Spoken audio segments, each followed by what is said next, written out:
একটা রুলস ভাঙলেই সে ডিসকোয়ালিফাই হয়ে যাবে। তবে সবচেয়ে ইন্টারেস্টিং ব্যাপার হলো তাদের যে প্রশ্নপত্রটি দেওয়া হয় সেটি সম্পূর্ণ সাদা, সেখানে কিছুই লেখা নেই।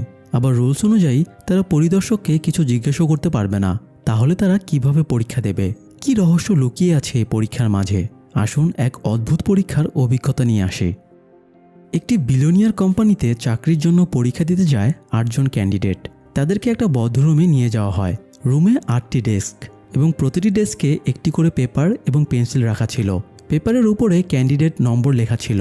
8 জন ক্যান্ডিডেট নিজেদের ডেস্ক বেছে নিয়ে বসে পড়ে।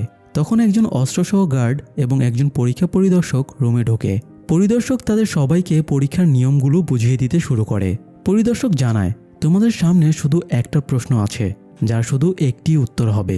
তবে এর জন্য কিছু রুলসও রয়েছে, যেমন তোমরা যদি কেউ আমার বা গার্ডের সাথে কথা বলার চেষ্টা করো তাহলে বাদ পড়ে যাবে। ইচ্ছা